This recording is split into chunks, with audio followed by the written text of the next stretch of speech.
Hey friends, so we're on the last part of our lesson 3, and we're going to be focusing on building the background, which is going to be this cloud, this lovely little grassy sky scene, the potted plant, our paved way into our house, and then we'll do an image trace to get this sign in, and they're all going to be pretty fun.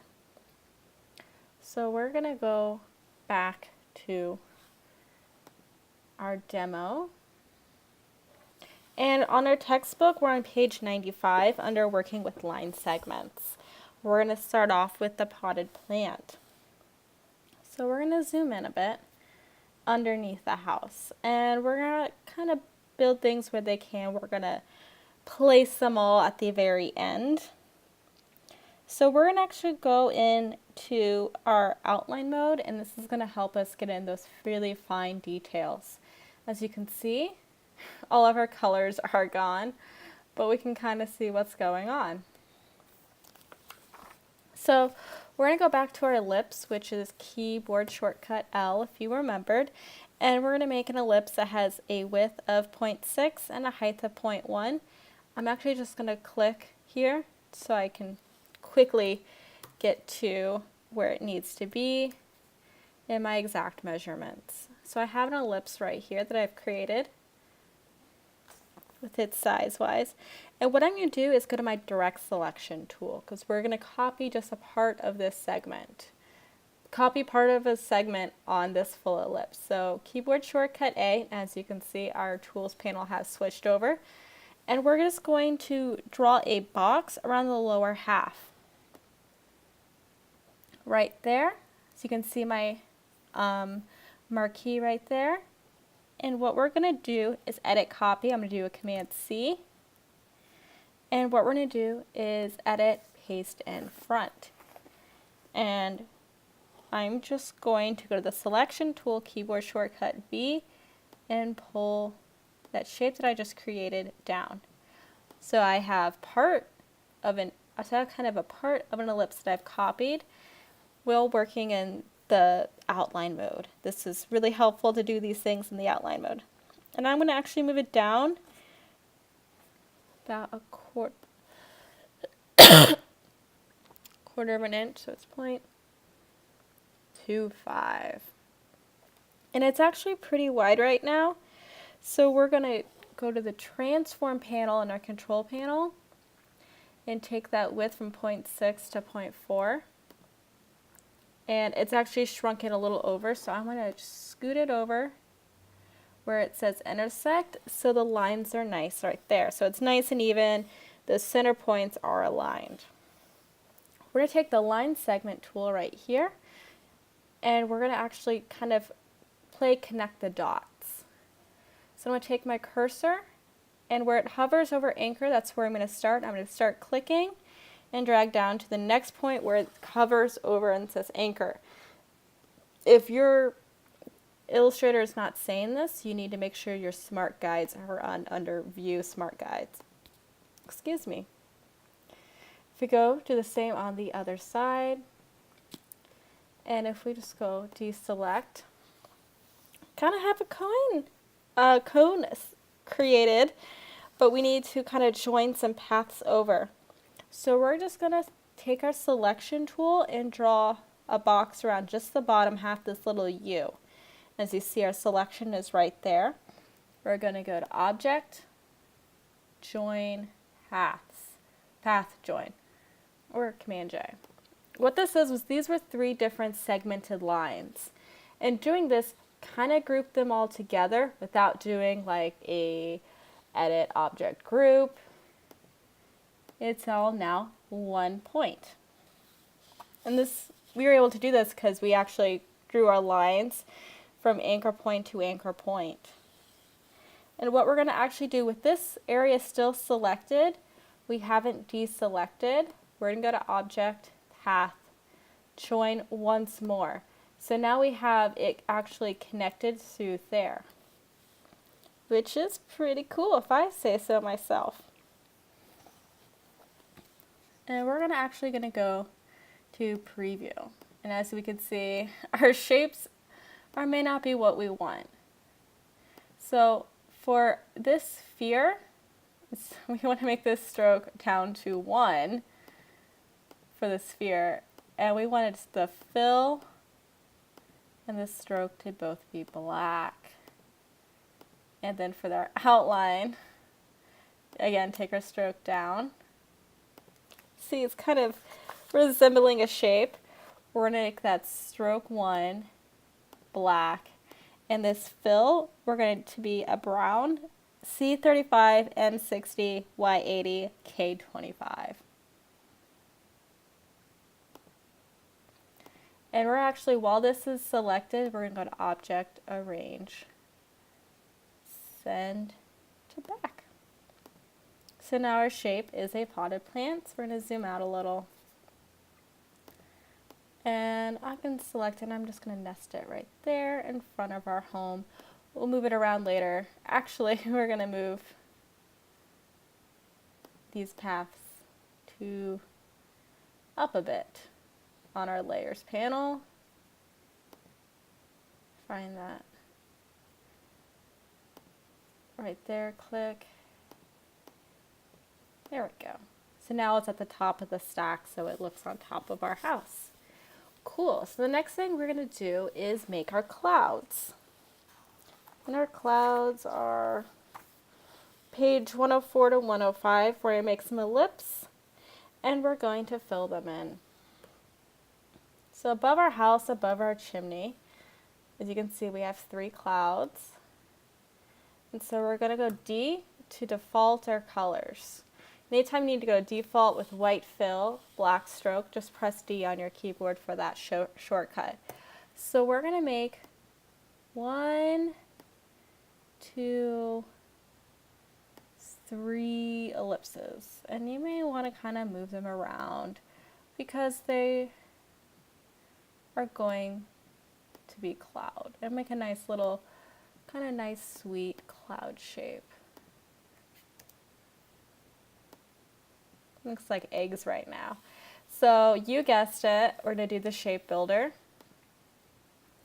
And before actually we get there, we need to select all of our objects, then our shape builder. And we're just going to draw everything together. And as you can see, we have a nice fluffy cloud while using the shape builder. Fun! So we're getting there. So we're going to go back in to page 108, and this is where we're going to kind of work on the sort of the cloud, not the clouds, but the grassy and the sky view. So we're going to take an ellipse tool, and we're going to have, go to L, we're just going to click elsewhere, and this is going to be 7 inches by 7 inches. Click OK. We have a nice big shape. Zoom out a little. Select tool. And we're going to go to the alignment to artboard. And this is up here in our control panel, and we're going to align to horizontal line center and then vertical align center. So it is in the center of our document. We're going to fill it to a blue and a stroke weight to 0. And that blue is C70 M15.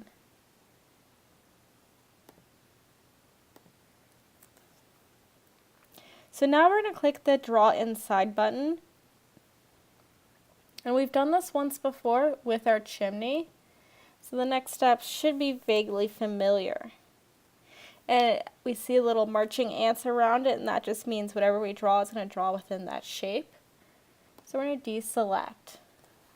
We're going to take our rectangle tool and draw a rectangle about the third of the way down. So we're going to go M for our rectangle, and this is about a third. And we're just going to draw this shape down, and we're going to actually make this into a green shape right here. And it's going to be, where'd it go? C50, M0, Y100.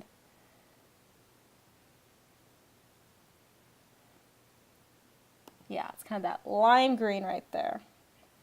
And you notice when we drew the shape, it didn't do, we could see this bounding box right here, but it only drew within inside the shape, which is really helpful. So what we're going to do next is we're going to create a polygon tool. Now we're still draw inside. So we're going to go up to polygon, and we're going to create a triangle. And this is going to be kind of our pathway into our home. And we're going to make sure I hold down shift. And actually, I'm going to Command Z, just click in here.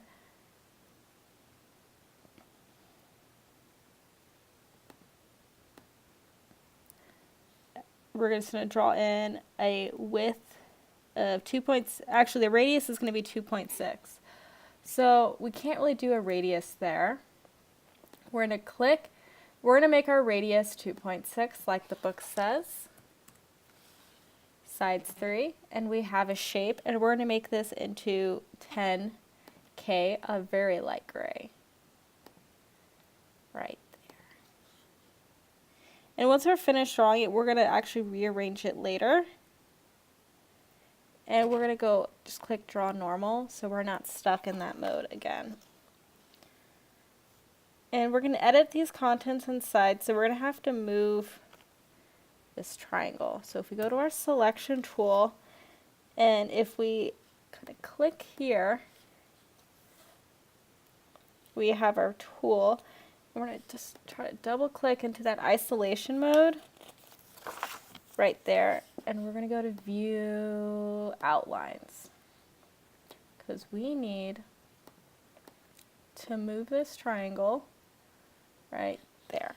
And we're just going to kind of move it over, just see, because it's going to go straight into that doorway. And we might want to zoom in so it's not overlapping on the outside. Maybe we want to nudge it up so these edges go in. Now if you want to check, go to view, view preview, and it would be there. And we may need to pull in, so if we go zoom out, and if we're just going to select out of this isolation mode, and we're going to select our shape, object, arrange, send to back. And as you can see, our house is now nice and placed into our view.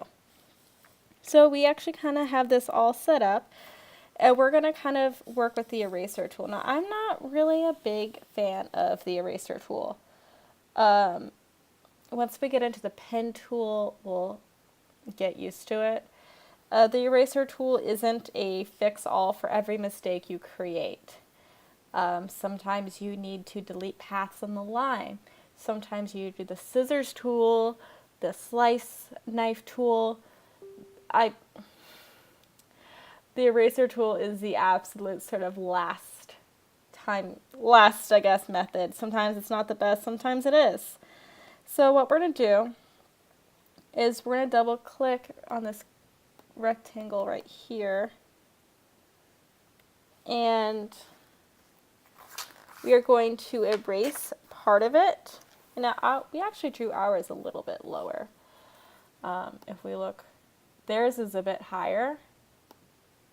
So we could actually make this a bit bigger. So we can just pull this up. And what we're going to do is get the eraser tool. I'm going to get out of this isolation.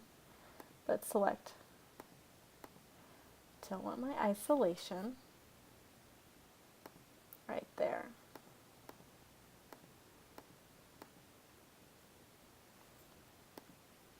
And sometimes it's hard to just select a single thing, as you can see. So I'm just going to select it right there. I'm going to pull up my eraser tool, which is going to work kind of like the brush tool if you're familiar in a Photoshop. And as well, it uses the left and right brackets to increase. So the right brackets are kind of the above the return key on my computer. And I'm just going to make it bigger and smaller. And what you're going to do is just position to the left edge and kind of do a swirl. And you may need to do this a few times like I did to get some nice hills looking. And they're pretty cool. Awesome. So that's kind of the eraser tool. If we look at our selection, it kind of mushed our selection down. Again, this is helpful, but I'm not a big fan of the eraser tool. So don't rely on it. Now if we go back, we can see we're looking pretty good. We're going to get out of this isolation mode. And what we're going to do is image trace. Now I'll do a separate video just on image trace. Image trace takes raster artwork and to create it into a vector artwork, which is awesome. So we're going to go into the second artboard, and what we're going to do is, as you can see, we have our pieces that were in here.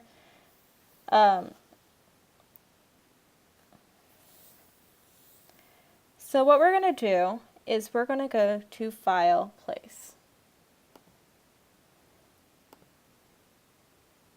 And it shows our tools, and we're going to go to logo.png, and we're going to place. As you can see, our cursor changes. That's kind of the thumbnail of where it would want to go.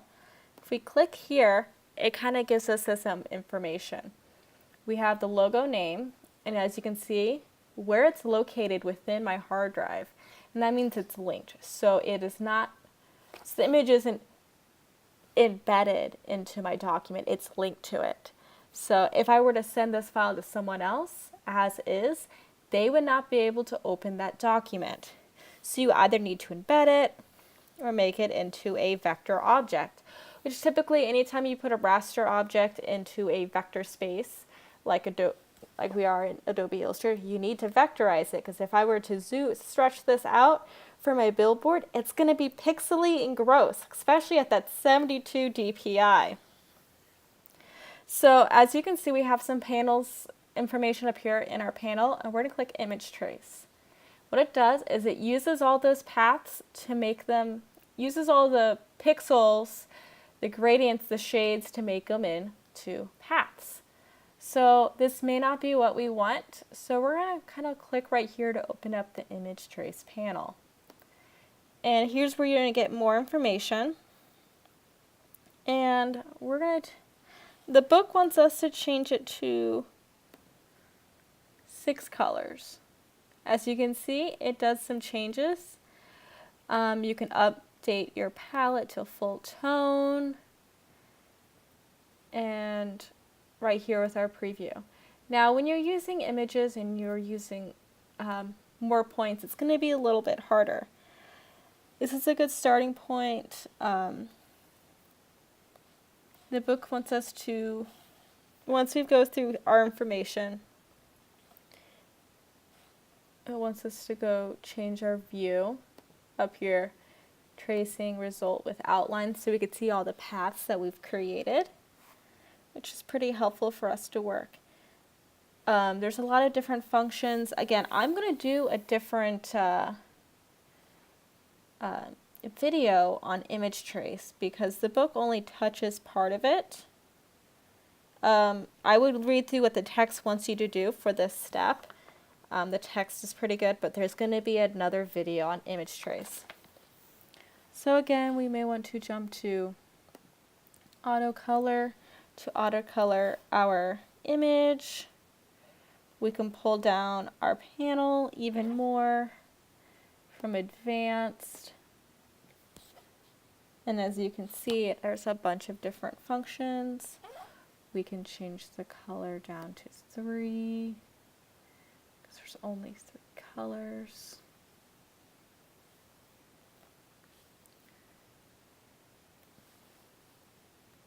And it wants us to actually snap curves to lines to make sure that's selected. Our noise to be 20, corners to be 90, our paths to be 88, and then the method overlapping. So once this is good and we are happy with it, we're going to press the expand button. And what this is it took it out of the raster into the space that we need. Now if we were to, now let's look at this. We may need to clean up some points. Right here, you can use the selection tool, the direct selection tool, to really clean some things up here.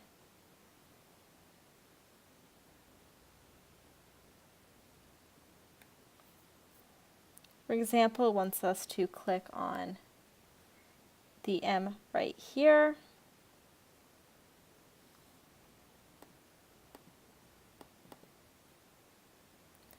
And go to Object,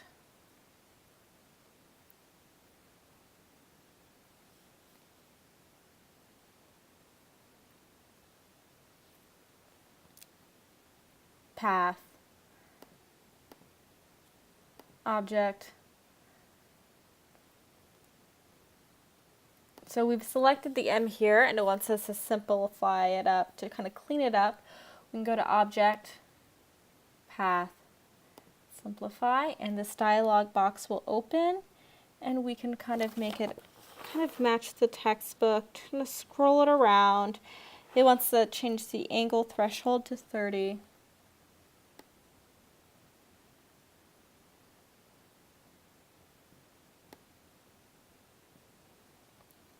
Click the preview. And as you can see, it kind of makes things a bit wonky. So maybe the curve position is down. Straight lines. There you go. You kind of need to play around with some tools just to kind of clean it up. And you can kind of go to the other parts, maybe this O. Go to Edit, Path, Simplify, maybe take away straight lines.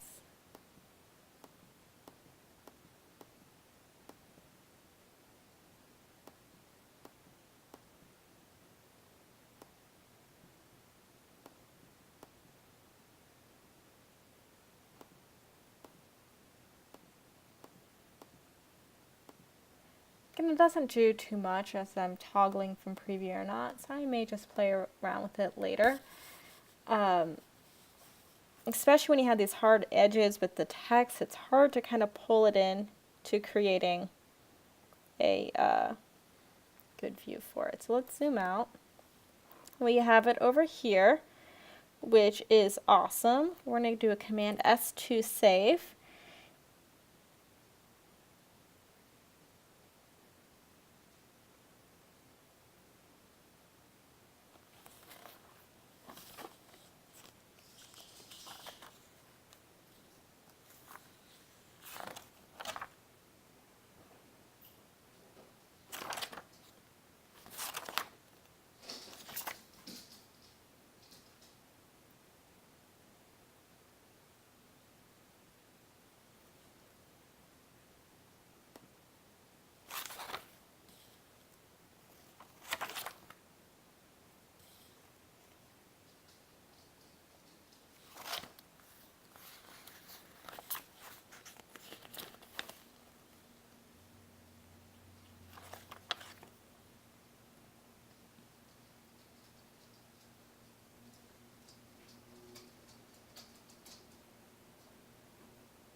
So right now we're going to go to File, Open to Pieces. If you don't already have it open, actually I closed out of that. File, Open, Demo.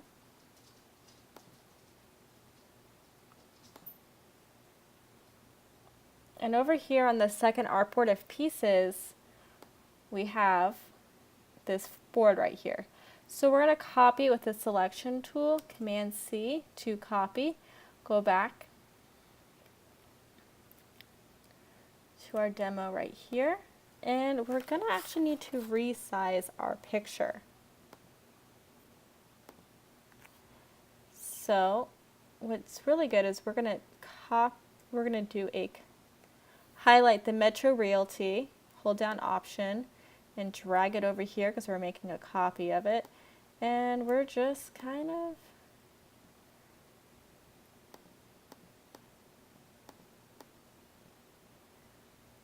arranging this over here. Now, you might want to select both of these selections and do align to selection.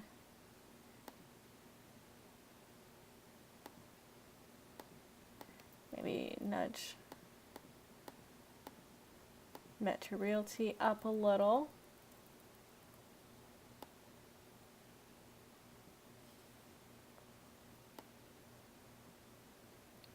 And with both of them selected, with Shift, we can resize and make it a bit smaller. And the book doesn't have an exact size for it. As you can see, the one on the demo is a bit bigger, so we're going to try to use that as our guide. Make it a bit bigger. Not obscure our house. So now let's look. We have our logo here, Metro Realty. We have our house. Now if we're just going to go toggle back and forth and try to match what we can now. Remember, our curtains are going to be different and our roof is going to be a bit different. And I feel they're very close. There's going to be my own unique spin with my own curtains, my own cloud. And I'm feeling pretty good, so I'm going to do a Command S to save my document. Now I need to export. You have two artboards here, so this is really important. So we're already saved our AI file, but we need to export to turn in. So we're going to go to File, Export. Okay, we're going to go down to JPEG, Use Artboards, and we're going to go to All. We're going to click Export. This information, we want to make sure that resolution is high, 300 ppi, quality 10, color mode CMYK or RGB. It doesn't quite matter at this point. Click OK.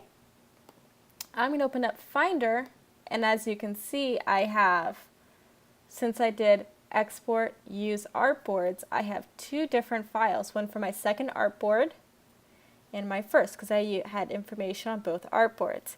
Keep that in mind. If you only have information on one artboard, you only need to export one.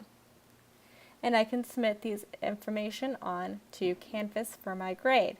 I hope that's my dog. He is saying hi. I hope this demo was able to assist you to further understand this. There's yes, Benny. Go say hi. Well, I hope you enjoy this, and we'll hear from you guys